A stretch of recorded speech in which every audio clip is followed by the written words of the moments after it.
Welcome back from our election headquarters. Former President Donald Trump scheduling a big announcement Tuesday, despite growing angst from fellow Republicans about a 2024 run, including our new interview with former House Speaker Paul Ryan, talking with our Caroline Reinwald this past week in Janesville. Yeah, I think we're going to have to do a lot of soul searching and, head scratching and looking through and parsing the numbers as to why we didn't perform as well as we would have liked to have. Having said that, we did win the House majority. We'll see what happens with the Senate. We may not figure out until December 6th in Georgia. And Ron got reelected. I'm very happy to see that. So it was a mixed blessing night, but we should have done better than we did. We thought we were going to do better. And we're just going to have to figure out why it is we didn't do better.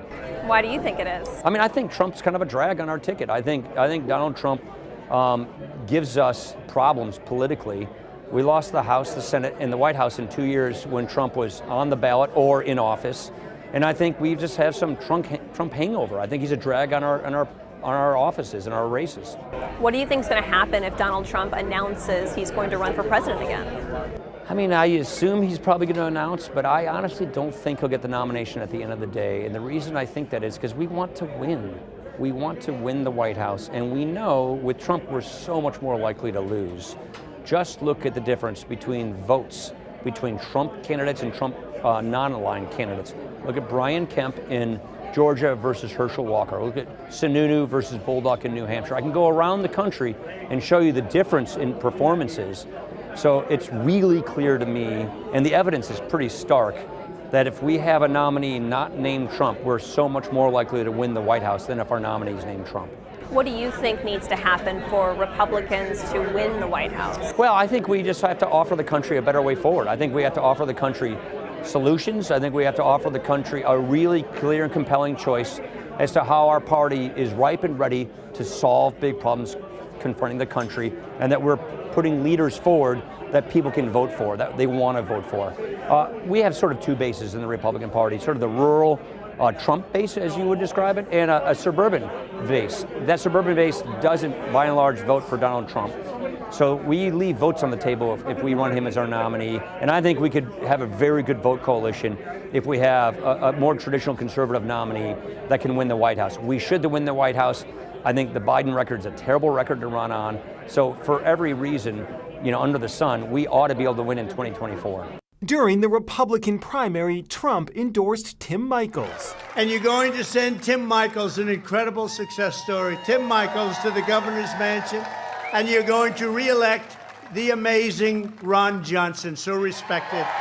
The former president, though, not campaigning in Wisconsin during the general election.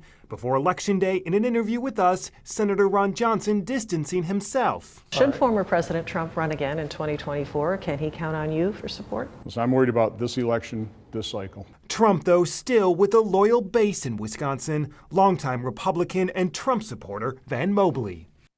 Why didn't Trump campaign here in the general election? I think that they didn't want him to come in. So I think that was a strategic decision made by the candidates here. Trump's a team player, and they don't want him to come in, then he won't come in. Broadly speaking, when we looked at 2024, what does that say about his support among Republicans here in Wisconsin?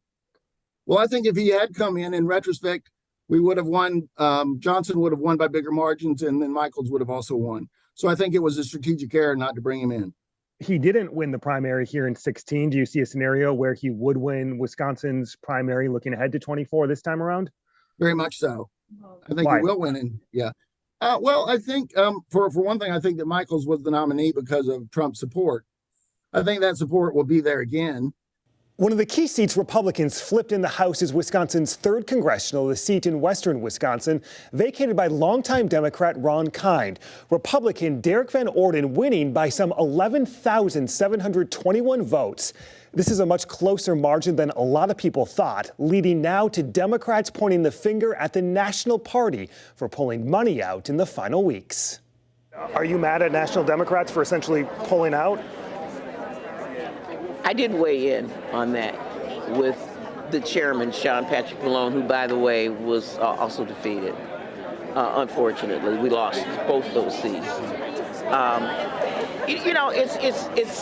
I could say some unkind things, but I would never run to be chair of DCCC. I mean, that is, it's almost an impossible job under the best circumstances. Our message to our partners and our allies across the country, from national committees to anyone thinking about Wisconsin, is that you should never write off Wisconsin Democrats in a fight. Would that have made the difference?